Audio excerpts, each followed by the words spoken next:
Some secrets are meant to stay buried in the darkness of royal corridors, whispered only in the shadows where even the most trusted guards fear to speak.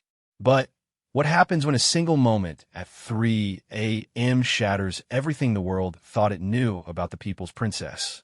What happens when a routine security check becomes the discovery that would haunt a palace guard for the rest of his life? This is the story of James Morrison, a man whose 23 years of loyal service to the crown prepared him for many things, but not for what he would witness in the early hours of September 15th, 1992, in the private chambers of Princess Diana at Kensington Palace. A discovery so profound, so deeply human, that it would forever change how he understood the woman the world adored and the pain she carried behind her radiant smile. What James found that night wasn't just a princess in distress. It was evidence of a secret so carefully guarded, so desperately protected, that its revelation would expose the true cost of living under the world's most scrutinizing gaze. This is that story, raw, unfiltered, and heartbreakingly real. James Morrison had walked these corridors for over 2 decades. The polished marble floors of Kensington Palace had witnessed his footsteps through 3 different security protocols, 5 prime ministers, and countless royal scandals that never made it to the morning papers. At 54, he was what the palace administration called a lifer, someone who understood that discretion wasn't just part of the job description. It was the very foundation upon which the monarchy's privacy rested. The night shift had always been James's preference. While the day brought photographers with telephoto lenses, journalists lurking behind every corner, and the constant buzz of official duties, the darkness offered something precious in royal circles, genuine quiet. During these hours, the carefully constructed public personas could finally rest, and the human beings behind the titles could simply exist. September in London carried that familiar chill that whispered of autumn's approach. James adjusted his uniform jacket as he began his routine 3 a.m. security round, something he had done thousands of times before. The protocol was simple and unchanging. Check all entry points, ensure motion sensors were functioning, verify that all residents were secure in their quarters, and document anything unusual in the duty log. Kensington Palace, at this hour, felt like a different world entirely. The grand rooms that hosted state dinners and diplomatic meetings during the day now stood empty, their elegant furniture casting long shadows in the dim security lighting. James's footsteps echoed softly as he moved through the corridors, his practiced eye-catching every detail that might seem out of place. He had been making these rounds when Diana first arrived at Kensington Palace as a young bride in 1981. Back then, she had been Lady Diana Spencer, a 19-year-old girl whose eyes held an innocence that seemed almost otherworldly in the calculated environment of the royal household. James had watched her transform over the years, from that shy teenager who barely made eye contact with the staff to the confident woman who revolutionized how the world saw the British royal family. But lately, something had changed. In recent months, James had noticed subtle shifts in the princess's behavior during his night rounds. Where once her apartments had been consistently dark by midnight, now light often seeped from beneath her bedroom door well into the early morning hours. The kitchen staff whispered about untouched dinner trays being returned, and the housekeeping staff mentioned finding tissues scattered around her private sitting room. The palace rumor mill was always active, but James had learned long ago to filter gossip from genuine concern. What worried him wasn't the whispered conversations among staff, but his own observations during these quiet night hours. Diana's driver had mentioned that she often requested late-night drives through London, seemingly without destination. Her personal secretary had discreetly asked the security team to be extra vigilant about paparazzi around the palace grounds, suggesting increased media pressure. As James approached the residential wing where Diana's apartments were located, he noticed something that made him pause. The ornate brass door handle of her private entrance showed the slightest signs of recent use, barely perceptible unless you knew what to look for. But James's trained eye caught the subtle differences in the brass's patina that indicated recent contact. This was unusual, but not unprecedented. Sometimes residents would step out onto their private terraces for fresh air or retrieve something from a car in the courtyard. But at 3 a.m. and with no prior notification to security, it raised questions that James felt obligated to investigate. The princess's apartments occupied a corner of Kensington Palace that offered both privacy and elegant views of the palace gardens. Her rooms were decorated in her preferred style, softer and more personal than the formal state rooms, with family photographs, fresh flowers, and the comfortable furniture that made the space feel more like a home than a museum. As James quietly approached the corridor leading to Diana's quarters, he could see a thin line of warm light emanating from beneath her bedroom door. This wasn't entirely uncommon. The princess was known to be a night owl, often reading or writing correspondence late into the evening. But something about the quality of the light seemed different tonight, softer somehow, as if it came from candles rather than electric lamps. James faced a delicate decision that every royal protection officer encounters at some point in their career. The balance between ensuring security and respecting privacy was always precarious, especially with someone like Diana, who had made it clear that she valued her personal space and time. Too much intrusion could damage the trust that was essential to effective protection, but too little attention could leave vulnerabilities that more dangerous individuals might exploit. He decided to conduct what the security manual termed a passive wellness check, essentially listening for any sounds of distress while maintaining a respectful distance from the private quarters. James positioned himself near a window alcove that offered a clear view of the corridor while remaining out of direct sight of the apartment entrance. What he heard next would stay with him for the rest of his life. The sound was so soft that James initially thought he might be imagining it. It was the unmistakable sound of someone crying. Not the dramatic sobbing that might accompany a specific crisis, but the deep, exhausted weeping of someone who had been carrying an unbearable weight for far too long. James felt his professional training warring with his human instincts. Protocol dictated that he should either retreat to maintain privacy or announce his presence if he suspected any immediate danger. But something in the quality of those muffled sobs told him that this was neither a security threat nor a momentary emotional release. This was something much deeper and more troubling. The crying continued for several minutes, accompanied by what sounded like pages being turned and, occasionally, the soft scratch of pen on paper. James began to piece together a picture of what might be happening.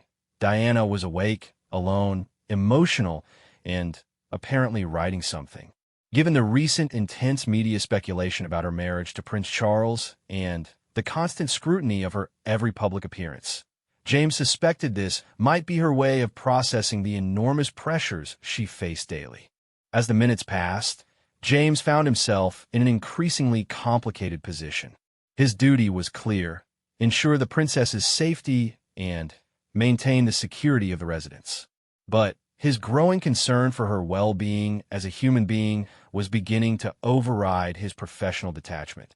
The woman he had watched grow from a teenage bride into one of the world's most photographed people was clearly in profound emotional distress, and she was facing it entirely alone. The palace walls had witnessed countless moments of private anguish over the centuries. Kings and queens, princes and princesses had all experienced the unique isolation that comes with positions of ultimate public scrutiny. But there was something particularly heartbreaking about hearing Diana's quiet sobs echoing in the elegant corridors of Kensington Palace. Here was a woman who had captured the world's heart with her warmth, compassion, and seemingly effortless grace. Yet she was spending her nights alone, crying in a way that spoke of deep, unrelenting pain. James made a decision that would haunt him with questions for years to come. Rather than retreat or announce his presence, he chose to remain nearby, not as a spy or intruder, but as a guardian angel of sorts, someone who would ensure that if Diana needed help, assistance would be immediately available. As he settled into his makeshift vigil, James reflected on the strange intimacy of his position. He had spent over 20 years protecting members of the royal family, but he had never felt the profound responsibility he experienced at this moment. This wasn't about preventing an assassination attempt or managing a security breach. This was about bearing witness to genuine human suffering and being prepared to offer help if it was needed or requested. The night air carried the faint scent of the late-blooming roses in the palace gardens, mixed with the subtle lavender that Diana often used in her private rooms. These familiar, comforting smells seemed to contrast sharply with the emotional pain that was so clearly emanating from her apartments. It was as if the very environment was highlighting the disconnect between the beautiful, privileged world that Diana inhabited and the genuine anguish she was experiencing within it. James had seen enough of royal life to understand that the public's perception of privilege and happiness rarely matched the private reality. The constant scrutiny, the rigid protocols, the inability to experience normal human relationships without global commentary. These were burdens that most people couldn't begin to comprehend. But hearing Diana's quiet sobs in the early morning darkness made these abstract concepts brutally concrete. As 3:30 a.m. approached, the sound from Diana's room began to change. The crying became more intermittent, replaced by longer periods of what seemed like concentrated writing. Occasionally, James could hear what sounded like pages being torn from a notebook, followed by the soft rustle of paper being crumpled. These sounds painted a picture that James found increasingly disturbing. Diana appeared to be writing something, possibly a letter, diary entry, or some other personal document. Then, destroying her work, only to begin again. The repetitive nature of this process suggested someone who was struggling to articulate something important, but finding the task emotionally overwhelming. James's concern deepened as he considered the possible implications of what he was witnessing. In recent months, there had been increasing speculation in the media about Diana's mental health, her marriage, and her future role in the royal family. While James had always dismissed such speculation as typical tabloid sensationalism, hearing the princess in such obvious distress made him wonder if there might be more substance to these concerns than he had previously believed. The weight of his position began to settle heavily on James's shoulders. He was potentially witnessing a moment of genuine crisis in the life of one of the world's most important public figures. Yet his training and professional obligations prevented him from offering the kind of human comfort that the situation seemed to demand. The isolation that Diana was experiencing was being mirrored by his own isolation as a witness to her pain.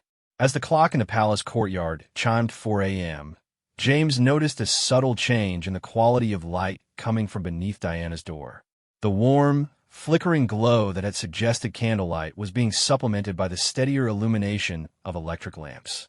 This change in lighting, combined with the sounds he had been hearing, suggested that Diana might be preparing to move to a different part of her apartments.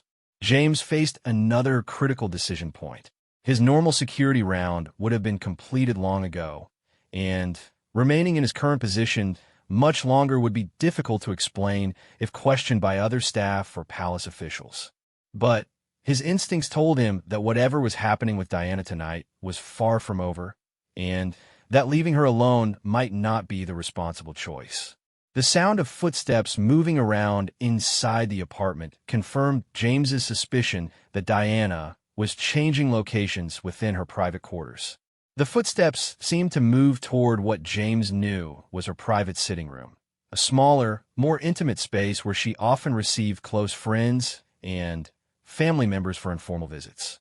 This movement gave James an opportunity to adjust his own position slightly, moving closer to a service corridor that would allow him to maintain his protective vigil while remaining completely invisible to anyone who might emerge from the apartment.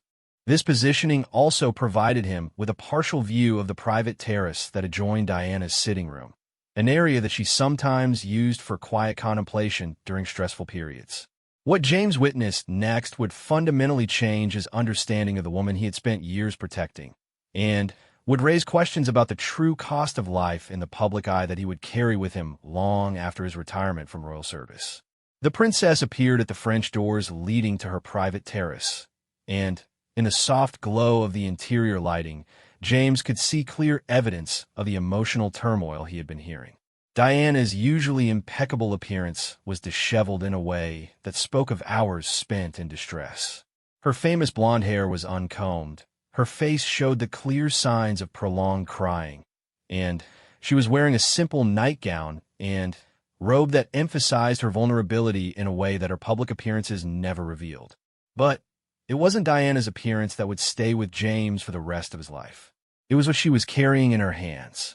Diana stepped onto the terrace, carrying what appeared to be a thick bundle of papers, some of them clearly letters based on the envelopes that James could see mixed in with handwritten pages. She also carried what looked like a small wooden box, ornately decorated in a style that suggested it held items of significant personal value. The princess moved slowly to the stone balustrade that bordered her terrace, and James watched in growing alarm as she placed both the papers and the box on the wide stone surface. The way she handled these items, with a combination of reverence and what appeared to be resolution, suggested that James was about to witness something of profound significance. Diana stood for several long minutes, staring out over the palace gardens that lay in darkness below her terrace. Even from his concealed position, James could see that she was still crying, but her tears now seemed different, less desperate, more deliberate.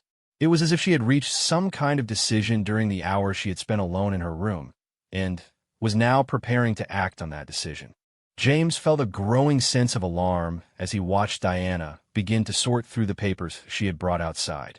She appeared to be reading selected pieces, occasionally holding pages up to catch the light from her sitting room. Some papers she set aside carefully, while others she seemed to be preparing for some other purpose.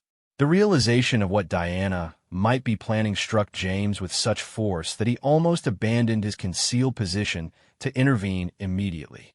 The combination of her emotional state, the late hour, the careful selection of what appeared to be personal documents, and her solitary presence on a terrace that offered privacy from all observation points except his own, suggested that the princess might be contemplating something that could have devastating consequences.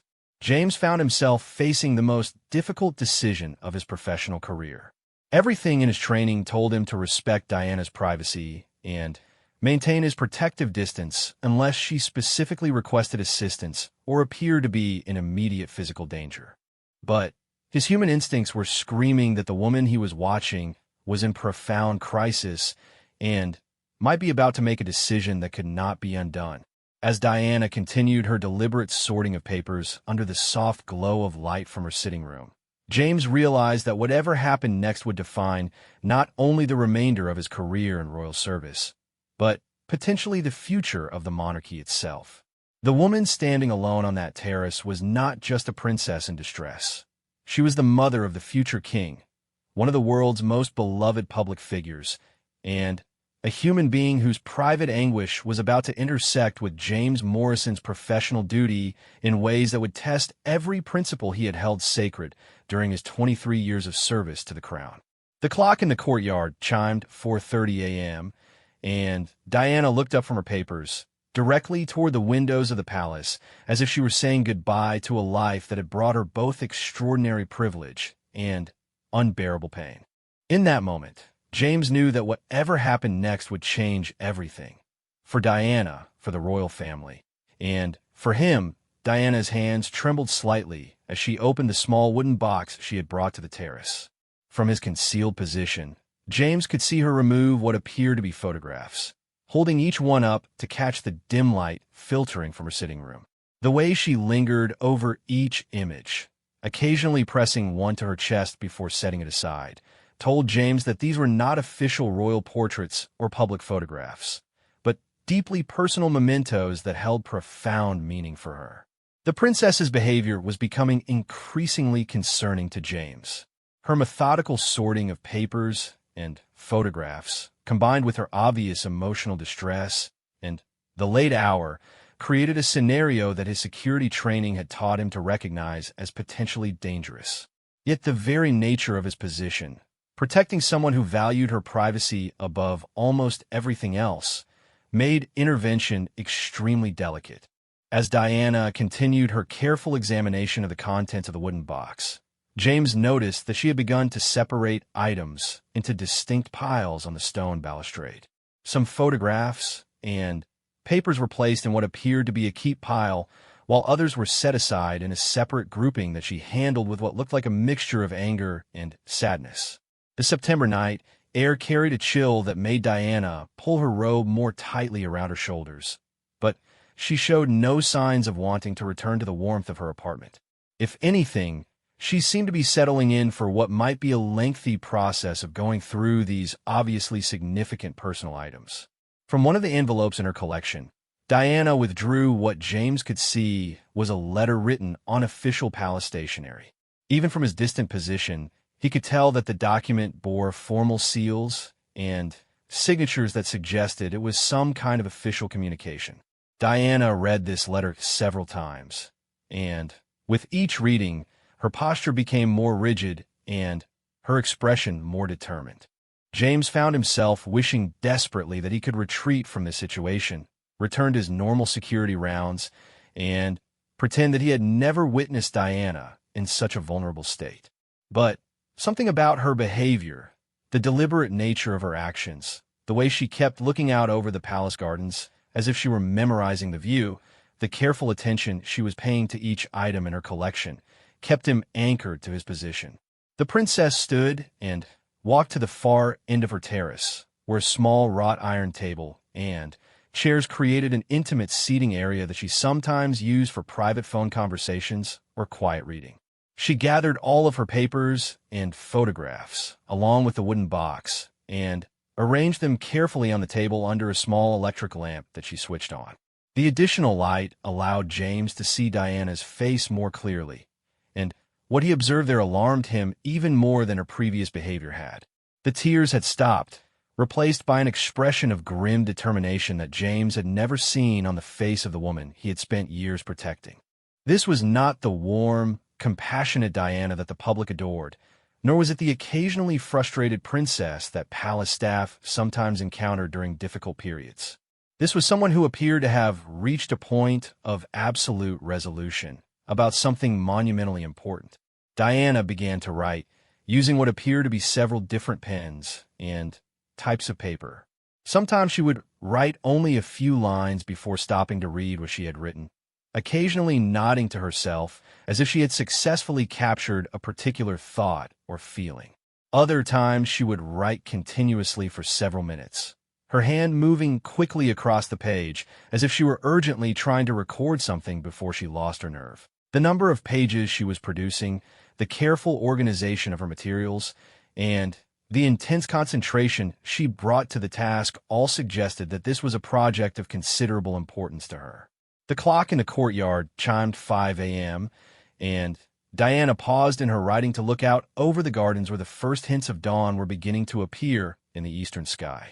She seemed to be taking mental photographs of everything she could see from her terrace: the ancient trees, the carefully maintained flower beds, the elegant architecture of the palace buildings that surrounded her private courtyard. James realized with growing certainty that Diana was documenting something that she believed needed to be preserved, and the solitary nature of her work suggested that whatever she was recording was information that she couldn't or wouldn't share with anyone while she was alive. The possibility that he was witnessing Diana creating some kind of final statement or testament filled James with a dread that made it difficult for him to remain still in his concealed position. The princess returned to her writing with renewed intensity, and James could see that she was now referring frequently to the official documents she had brought outside with her. She would read a section of an official letter or document, then write several paragraphs in response, as if she were creating a point-by-point rebuttal or explanation of formal palace communications. This pattern continued for nearly an hour, with Diana alternating between reading official papers and writing what appeared to be detailed responses or corrections. At one point, she became so agitated by something she was reading that she stood up abruptly, walking to the edge of her terrace, where she stood gripping the stone balustrade so tightly that James could see the tension in her shoulders, even from his distant position. When Diana returned to her writing table, she seemed to have reached some kind of emotional breaking point. Her writing became more rapid and urgent, and James could see that tears had returned to her face. But these were different tears, not the hopeless sobbing he had heard earlier, but the focused crying of someone who was finally telling a truth that had been too dangerous or painful to reveal before. As dawn began to break over London, casting the first pale light across the palace gardens, Diana's writing session appeared to be reaching its conclusion. She had produced what James estimated to be at least 20 or 30 handwritten pages, along with what looked like several sealed envelopes that she had prepared with meticulous care. The princess gathered all of her materials, the original documents she had brought outside, the pages she had written during the night, the photograph from her wooden box, and the sealed envelopes, and organized them into what appeared to be a carefully planned arrangement. Some items she returned to the wooden box, while others she placed in a large manila envelope that she sealed with what looked like wax from a candle she had brought from her sitting room. James watched in fascination as Diana performed what could only be described as a ritual of preservation. She was clearly ensuring that her work from this night would survive and be discoverable, but she was also taking steps to protect and organize it in ways that suggested she understood its potential significance. When Diana finally stood up from her writing table, she appeared physically and emotionally exhausted. The determined expression that had carried her through hours of intense work was replaced by a combination of relief and apprehension that James found deeply moving. Whatever Diana had accomplished during this solitary night session had clearly required enormous courage and emotional strength. The princess walked once more to the edge of her terrace, carrying with her only the large sealed envelope that contained what James assumed was her night's work. She stood there for several long minutes, looking out over the palace gardens where the morning light was gradually revealing the beauty and tranquility that made Kensington Palace one of London's most treasured locations. What Diana did next would haunt James Morrison for the rest of his life, raising questions about duty, loyalty, and the price of silence that would never be fully answered. Diana knelt down beside a large decorative planter that stood at the corner of her terrace, one that held a magnificent rose bush that had been her particular favorite since her early days at Kensington Palace. Using what appeared to be a small gardening tool that she had brought from her apartment, she began to carefully excavate a space beneath the rose bush, working slowly and methodically to avoid damaging the plant's root system. The realization that Diana was burying her envelope struck James like a physical blow. This was not someone who was planning to harm herself or simply having an emotional breakdown in private. This was a woman who was taking deliberate steps to preserve information that she believed was critically important, but that she also believed was too dangerous to entrust to any living person. The image of Princess Diana, still in her nightgown and robe, kneeling in the dirt beside her favorite rose bush while burying what appeared to be evidence of profound royal secrets, was so surreal and disturbing that James found himself questioning whether he might be experiencing some kind of hallucination brought on by the stress and exhaustion of his night watch. But the methodical way Diana wrapped her envelope in what appeared to be waterproof material before placing it in the hole she had dug, and the careful way she replaced the soil and arranged the surrounding area to appear undisturbed, convinced James that he was witnessing something absolutely real and monumentally significant. When Diana finally stood up from her gardening work, she was covered in dirt, and her appearance was more disheveled than James had ever seen during his years of service at the palace. But her expression had changed again, this time to something that looked almost like peace. Whatever burden she had been carrying when she emerged onto her terrace hours earlier seemed to have been lifted, at least partially, by the act of documenting and preserving whatever secrets she had committed to paper. Diana walked slowly back into her apartment, turning off the terrace light and leaving James alone in the growing dawn light with the knowledge that he had just witnessed something that could potentially change the course of British history. The woman he had sworn to protect had just buried evidence of what appeared to be profound royal secrets beneath a rose bush on her private terrace, and only he knew the location of what might be the most explosive royal revelations ever recorded. As the sun continued to rise over London, casting long shadows across the palace gardens, James realized that his life had been irrevocably changed by the events of this single night. He was no longer simply a royal protection officer doing his duty. He was now the keeper of a secret that could destroy the monarchy or vindicate a princess whose public image had been carefully controlled by forces she could no longer contain. The sound of early morning staff beginning their duties in other parts of the palace reminded James that he needed to complete his security rounds and prepare his duty report for the incoming day shift. But how could he possibly document what he had witnessed? How could he record in an official log that he had spent hours watching Princess Diana in what appeared to be the most vulnerable and potentially dangerous night of her life? As James finally forced himself to leave his vigil position and return to his normal duties, he carried with him the image of Diana kneeling in the dirt beside her rose bush, burying secrets that she believed were too important to die with her, but too dangerous to reveal while she lived. The weight of this knowledge would prove to be a burden that James Morrison was not prepared to carry alone. The morning shift change occurred at 6 a.m., and James found himself face to face with his replacement, Sergeant William Hayes, a younger officer who had been with the Royal Protection Unit for only 3 years. William's fresh appearance and professional demeanor served as a stark contrast to James's own exhausted and emotionally drained state. "Quiet night?" William asked, as was customary during the shift handover. James paused, looking back toward the residential wing, where Diana's apartments were now showing no signs of the dramatic events that had unfolded just hours earlier. The princess's terrace was empty, her windows showed no light, and the rose bush beneath which lay buried secrets that could shake the foundations of the British royal family appeared as innocent and beautiful as ever. "Yes," James replied, knowing that this simple lie would be the first of many he would be forced to tell in order to protect both Diana's secrets and his own impossible position as their unwilling guardian. Very quiet night indeed. As James completed his duty log for September 15th, 1992, he wrote only the standard entries about security checks, weather conditions, and routine maintenance issues.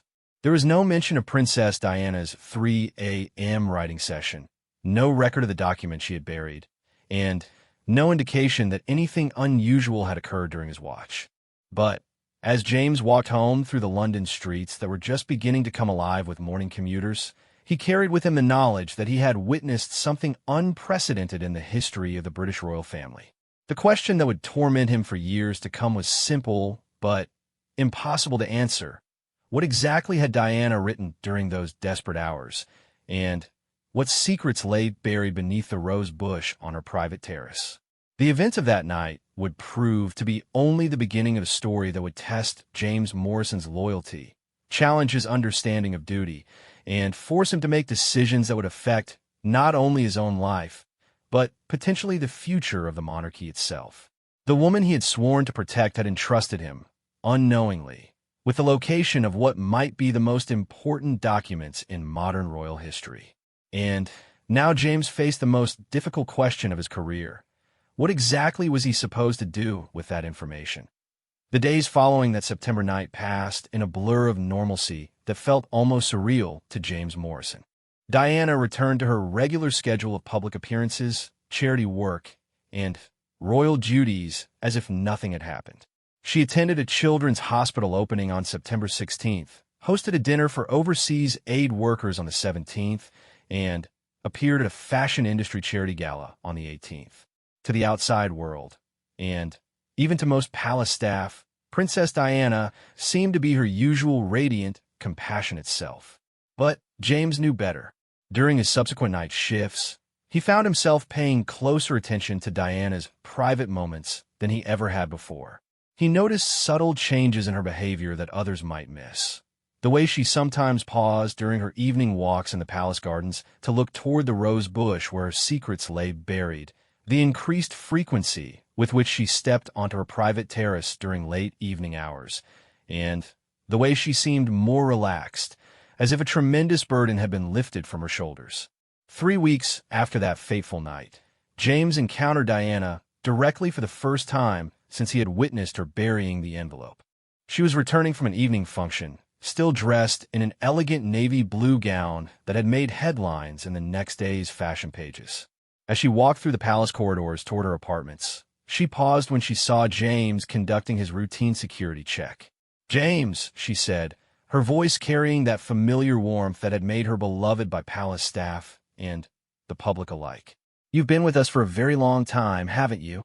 23 years, Your Royal Highness," James replied, maintaining the professional demeanor that had served him well throughout his career. Diana nodded thoughtfully, studying his face with an intensity that made James wonder if she somehow knew or suspected that he had been witness to her midnight activities. "That's a long time to be watching over people, keeping them safe.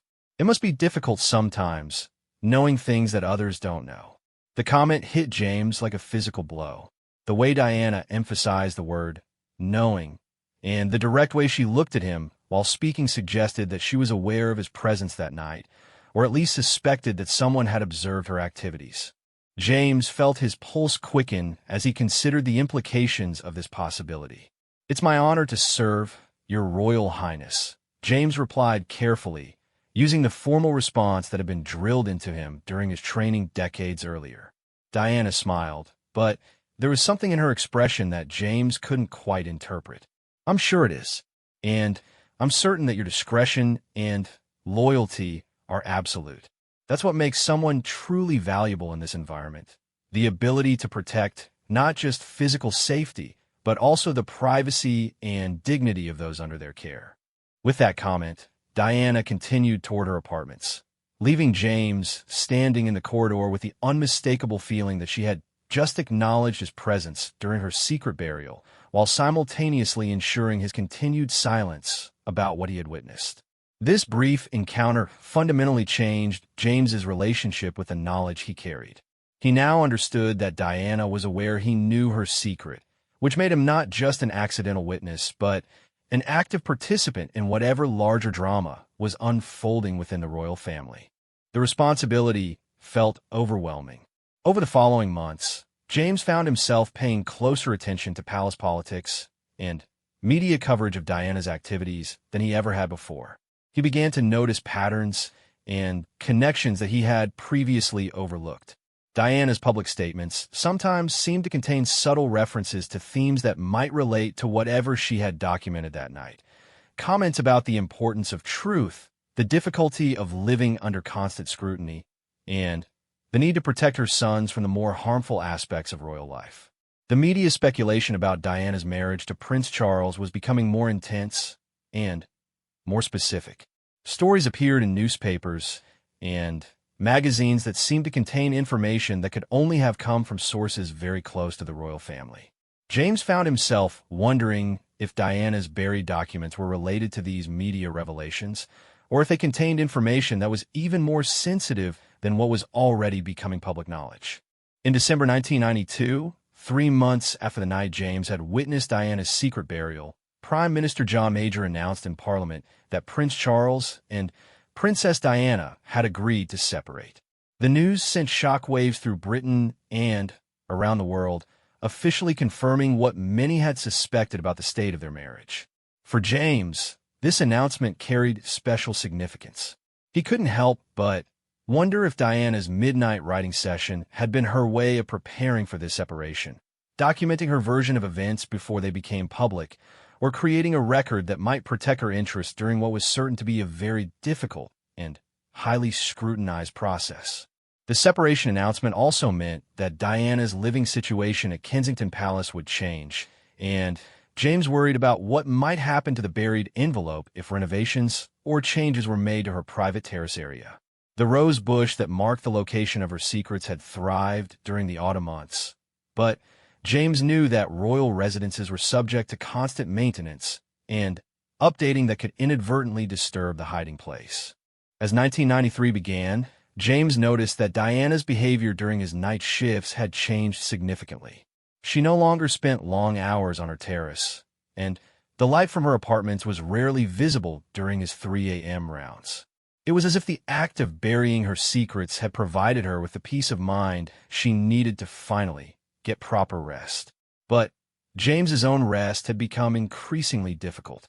The knowledge of what lay buried beneath the rose bush haunted his sleep and distracted him during his waking hours. He found himself researching royal history, trying to find precedents for situations where palace staff had become aware of potentially explosive secrets. The examples he found were not encouraging. Most resulted in either the destruction of careers or the mysterious disappearance of the individuals involved. In March 1993, James made a decision that would prove to be both prophetic and dangerous. He began keeping his own careful record of everything he could remember about the night he witnessed Diana's burial, along with his observations about her behavior, and any connections he could identify to subsequent events in her life and the royal family's public activities. James wrote his account in a series of notebooks that he kept in a safety deposit box at a bank far from Kensington Palace. He told himself that he was simply creating a backup record in case something happened to Diana's own documentation. But he also recognized that he was protecting himself by creating evidence of his own knowledge and the circumstances under which he had acquired it.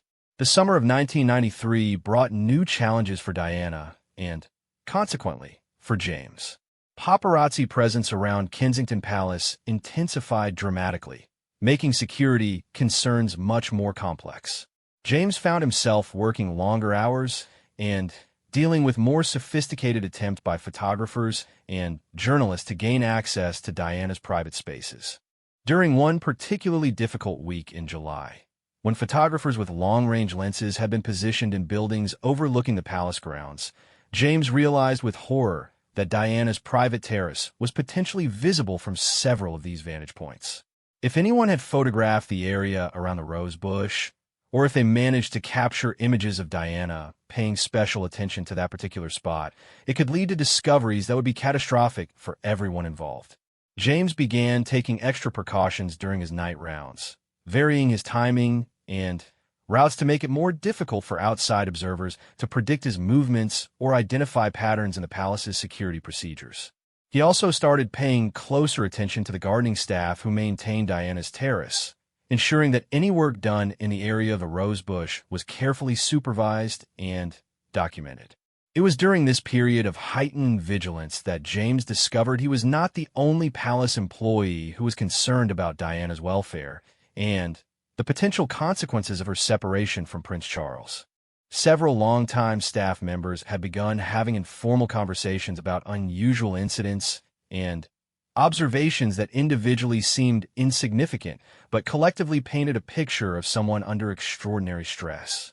Mrs. Elizabeth Hartwell, who had been Diana's personal housekeeper for over 5 years, mentioned that she had found unusual amounts of writing materials in Diana's private rooms, expensive paper, multiple types of pens, and sealing wax that Diana had never used before. The quantities suggested extensive writing projects, but Mrs. Hartwell had never seen any completed letters or documents. Thomas Wickham, the head gardener responsible for maintaining the terrace areas, noted that Diana had taken an increased interest in a rose bush at the corner of her terrace, asking detailed questions about its care and expressing concerns about any changes to its surroundings. She had also requested that the area around this particular plant never be disturbed without her explicit permission. These conversations confirmed James's growing suspicion that other staff members had noticed aspects of Diana's behavior related to her secret activities, even though they didn't understand the full significance of what they had observed. This realization both relieved and alarmed him. Relieved because it meant he wasn't the only one who was concerned about the princess, but alarmed because it meant that Diana's secret might not be as well protected as she believed. In September 1993, exactly 1 year after James had witnessed Diana's midnight burial, he found himself facing a crisis that would test everything he believed about duty, loyalty, and the price of silence.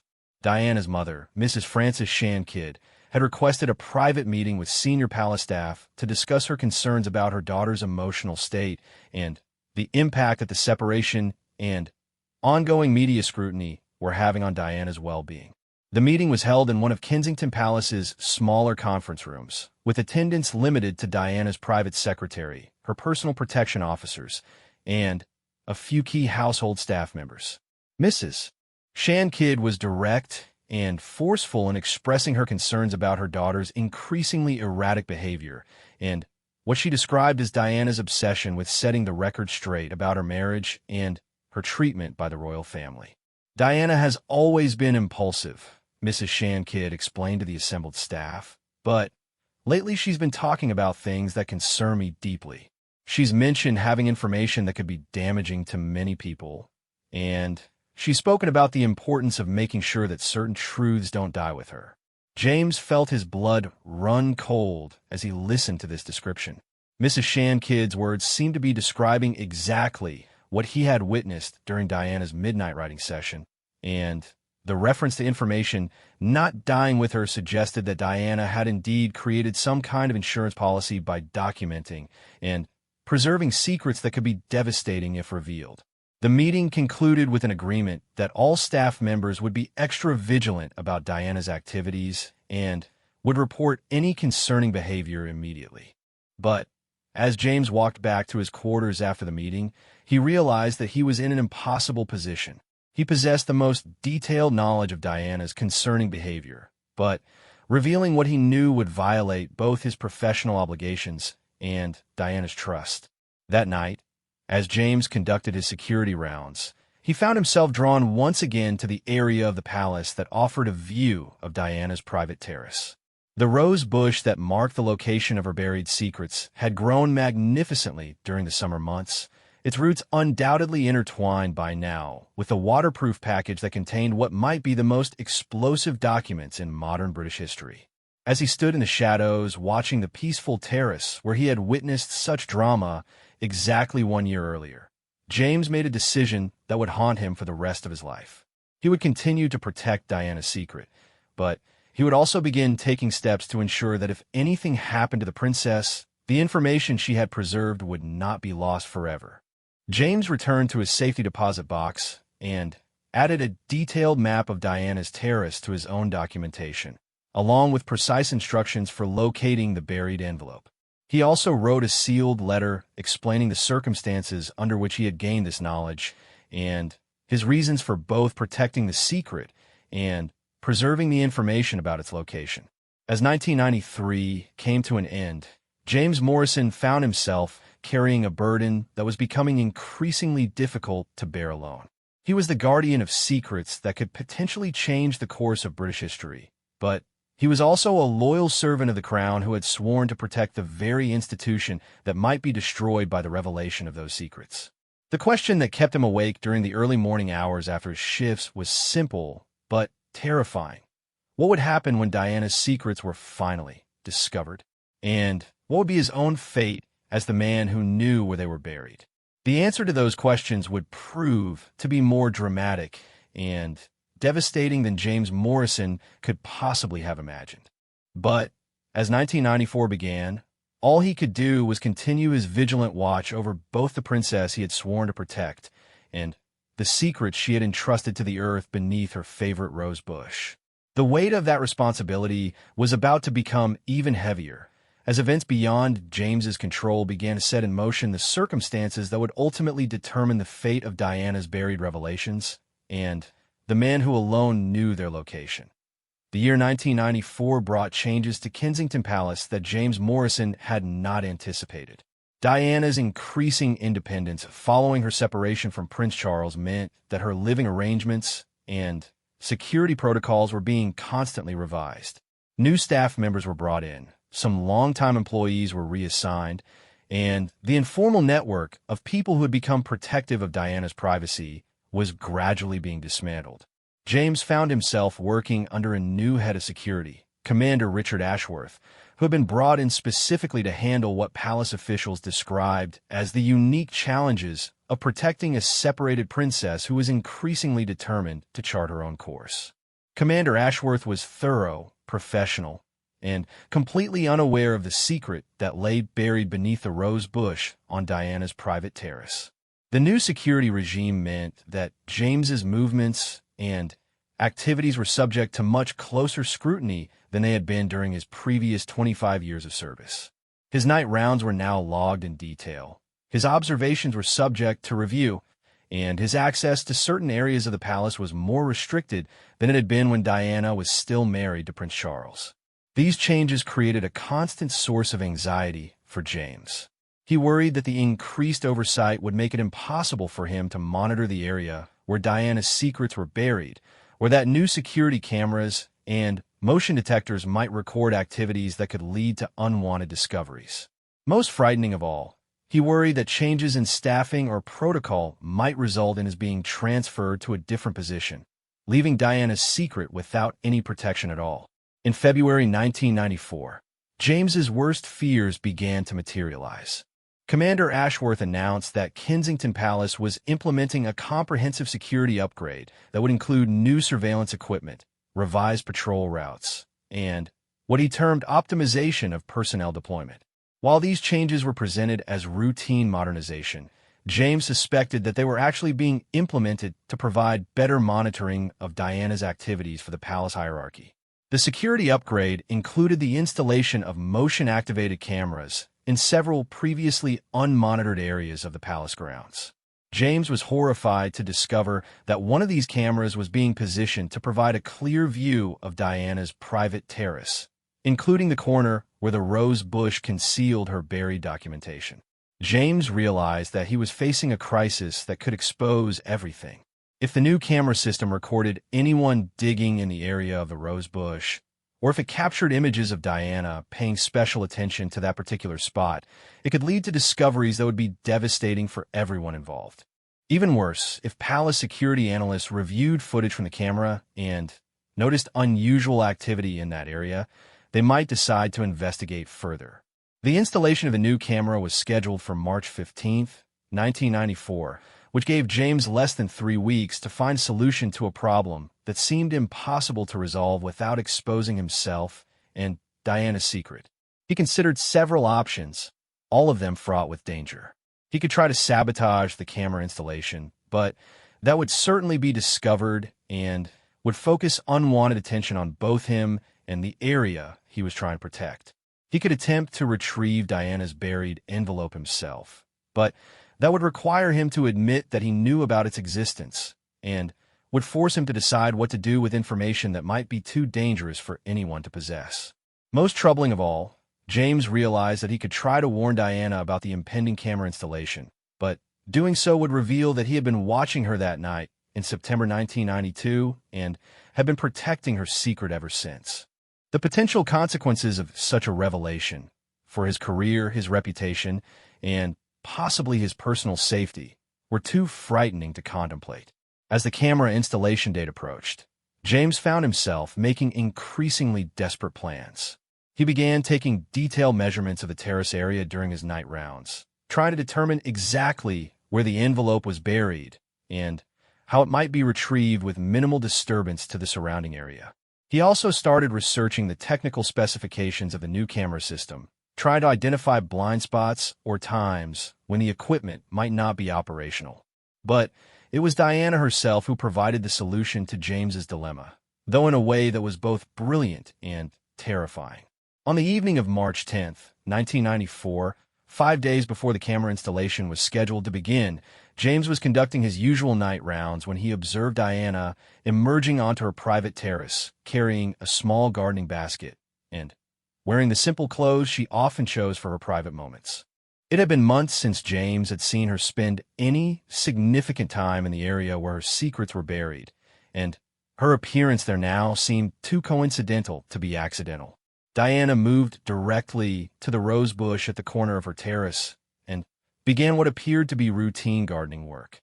She trimmed dead blooms, adjusted the plant's supports, and carefully cultivated the soil around its base. To any casual observer, including the security cameras that were not yet operational, she would have appeared to be simply maintaining one of her favorite plants. But James, watching from his concealed position with the knowledge of what lay beneath that rose bush, realized that Diana was actually retrieving her buried envelope. Her gardening activities provided perfect cover for excavation work, and her methodical approach to the task suggested that she had planned this recovery operation very carefully. James watched in fascination as Diana completed her gardening and returned to her apartment, carrying what appeared to be only her gardening tools and a small amount of organic debris that she had removed from around the rose bush. But he was certain that she had also retrieved the waterproof package that contained her midnight documentation from September 1992. The next morning, Diana announced that she would be traveling to Paris for what she described as a private visit to friends. The timing of this trip, coming immediately after her nighttime gardening session and just days before the new security cameras were to be installed, convinced James that Diana had not only retrieved her buried secrets, but was taking them out of the country for safekeeping. James felt simultaneously relieved and terrified by this development. Diana's secrets were no longer his responsibility to protect, but they were also no longer under his observation or influence. He had no way of knowing what Diana planned to do with the information she had preserved, or whether her decision to remove it from Kensington Palace meant that she was preparing to reveal its contents publicly. The camera installation proceeded as scheduled on March 15th, and James found himself in the surreal position of helping to install surveillance equipment that would monitor the very area where he had spent months protecting one of the most explosive secrets in modern British history. The new camera provided a clear, high-resolution view of Diana's entire terrace, including the rose bush that now concealed nothing more dangerous than its own roots. Diana returned from Paris on March 22nd, apparently refreshed by her trip and more confident than James had seen her in months. She resumed her regular schedule of public appearances and charitable activities, but there was something different about her demeanor. She seemed more self-assured, more willing to speak candidly in public about her experiences, and less concerned about potential criticism from palace officials. James began to suspect that Diana's retrieval of her buried documentation was part of a larger strategy that was now being implemented. Her public statements became more pointed, her interviews more revealing, and her willingness to challenge traditional royal protocols more pronounced. It was as if the woman who had spent that desperate night in September 1992 documenting her secrets had transformed into someone who was no longer afraid of what might happen if those secrets were revealed. The transformation in Diana's behavior had consequences that extended far beyond her own life. Palace officials became increasingly concerned about her public statements and their impact on the reputation of the royal family.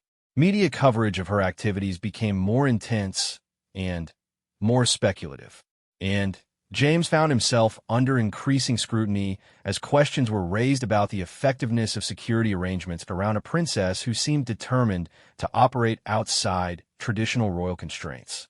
In June 1994, James received a summons that he had been dreading for months.